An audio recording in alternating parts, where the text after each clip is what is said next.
हाय, मैं रवि रवि के बिंदास बोल में आपका स्वागत है। सर प्रणाम। प्रणाम प्रणाम। सर, इस समय पूरे उत्तराखंड में त्राहिमाम अतिक्रमण से हो रहा है। फिलहाल हम रामनगर की संदर्भ में अगर बात करें तो रामनगर में जो लीज की जमीनों पर ही बवाल मचा हुआ है, आगे वन भूमि भी बवाल मच रहा है, उसमें आपकी प्रथम प्रतिक्रिया? सबसे पहले तो मैं सभी लोग भाई बहनों को रक्षाबंधन की ढेर सारी बधाई और शुभकामनाएं देना चाहता हूँ।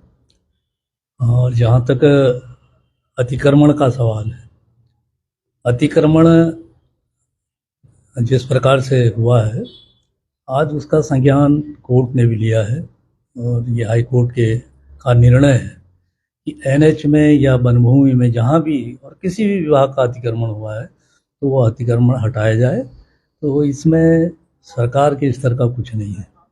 और जहाँ तक लोगों से चर्चा भी हुई कि भाई हम भी उसमें सहयोग करेंगे, जहाँ अगर किसी को कोर्ट में जाने की आवश्यकता है जाना भी चाहिए, बगैर कोर्ट के इसमें कुछ होने वाला नहीं है।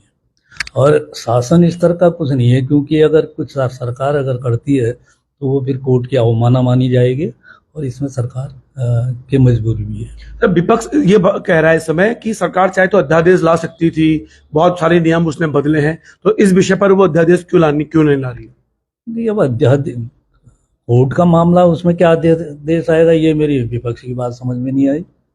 क्या कोई कोर्ट का फैसला होता है, क्या उसमें अध्यादेश लाया जा सकता है? जब तक कोर्ट से वो फैसला निस्तारित ना हुआ हो तब तक सरकार भी कुछ नहीं कर सकती है। सर, इस समय आप पीड़ितों से भी मिले जो लीज की जमीनों में बैठे हुए हैं, फिर आपने माननीय मुख्यमंत्री धामी जी से आप कल मिलने आप गए थे और आरडीएफओ सर से भी मिले हैं, तो इन तीनों का निचोड़ आपने क्या पाया? देखिए जी, तीनों का निचोड़ ये है कि हाई कोर्ट का फैसला है और जो भी काम होगा न्यायालय के द्वारा होगा और किस प्रकार से किया जा सकता है उसमें हम सहयोग करेंगे जो हमसे बन पड़े, और होगा ये कोर्ट से ही। सर, जैसे ना मैं बात करूं, पुछड़ी के सामने जो है वन भूमि है, वो वन क्षेत्र भूमिहीन है, उसको पुछड़ी नाम भी दे दिया गया है और साथ में वहां बिजली, पानी, सड़क सब कुछ दिया गया जो कि अवैध था। कई लोग जो हमें मिले उन लोगों ने हमसे ये बोला कल कि अगर ये बिजली पानी अगर नहीं आया होता तो हम यहाँ फंसते ही नहीं, और हमें जमीन खरीदी भी, बेची भी गई है। तो एक प्रतिनिधि होते हुए, एक जब आपके पहले जो थे हम सतपाल जी महाराज की धर्मपत्नी अमृता रावत, उनके कार्यकाल में सब सामान आया, तो क्या ये उचित था? क्या उस पर कार्रवाई नहीं हो सकती? देखिए, जहाँ तक लोगों को सुविधाएं देने का सवाल है, ये संवैधानिक अधिकार है। यहाँ व्यक्ति कहीं भी रहे, उसको पानी, उसको बिजली, उसको शिक्षा, जो भी सुविधाएं मिल सकती हैं, वो संवैधानिक अधिकार है उनका। इसीलिए सरकारों ने जहाँ विद्युतीकरण होना था, वन विभाग के कारण विद्युतीकरण नहीं हो पाया तो सौर ऊर्जा के माध्यम से किया, क्योंकि उनके अधिकार है, संवैधानिक अधिकार है। अब हम ये कहें कि इनको क्यों दिया, जिस समय अगर वन भूमि हो सकता था कि वन भूमि ऐतराज करती है, आज भी कर रही है, लेकिन जहाँ तक उनको क्यों ये चीज़ें दी गई, ये उनके संवैधानिक अधिकार हैं और उन अधिकारों को उनसे कोई छीन नहीं सकता। तो कई बार ऐसा तो नहीं है कि जो अतिक्रमणकारी वहां बैठ गए हैं सरकारी जमीनों पर, उन्हें बिजली पानी संवैधानिक अधिकार के तहत मुहैया कराया, तो उनको लगता है कि हम तो अतिक्रमण कहाँ कर रहे हैं, हमें तो सरकार मेहमान बनाए हुए हैं, तो हम क्या करें फिर? मैंने कहा नहीं, वो संवैधानिक अधिकार है उनका। अब उनको अब क्या सोच है, क्या जब वो वहाँ बैठे थे क्या उनको पानी बिजली सरकार ने दी? क्या जब वो बैठे थे सड़कें बनाई? उस समय तो कुछ नहीं था ना।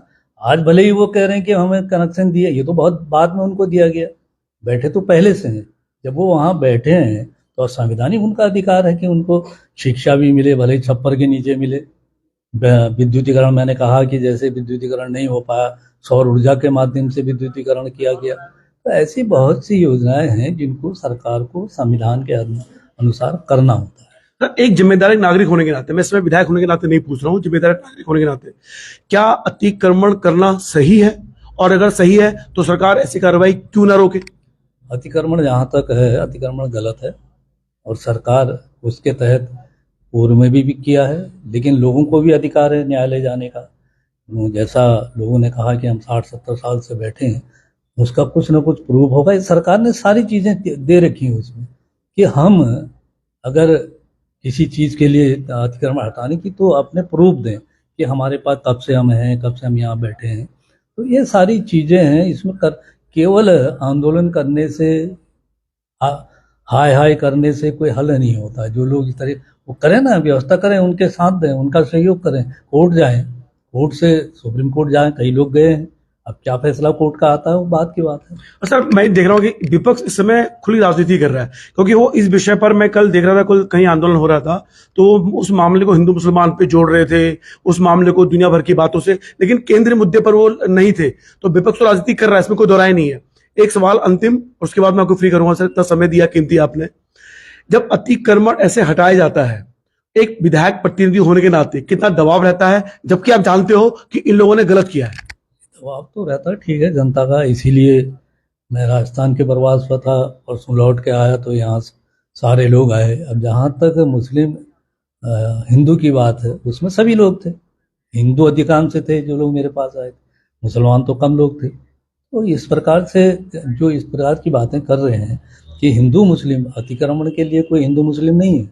जहाँ जहाँ जहाँ जहाँ आप कहना चाह रहे हो, ये सरकार का फैसला नहीं है, ये हाई कोर्ट का फैसला है। हाई कोर्ट ने कोई हिंदू या मुसलमान या ईसाई या सिख के नाम से फैसला नहीं दिया है। उसने अतिक्रमण जो किया हुआ है उसके प्रति, उसके खिलाफ ये फैसला दिया है। अभी बस एक सवाल और आगे आपको देखकर, ये इस समय आपको क्या लग रहा है, ये जो अतिक्रमण की कार्रवाई है, या रुकेगी या बचेगी, या इसका एकमात्र उपाय सुप्रीम कोर्ट? मैं कहा ना कि सुप्रीम कोर्ट का ही मामला है, कोर्ट से ही वो निपटारा, उसका कोर्ट से निपटारा हो जाएगा। तो उसमें सरकार जाएगी या वही जो लोग उससे प्रताड़ित हैं वो जाएंगे? वो लोग जाएंगे। देखिए, रवि के बिंदास बोल रहे हैं, आप लाइव देख रहे थे।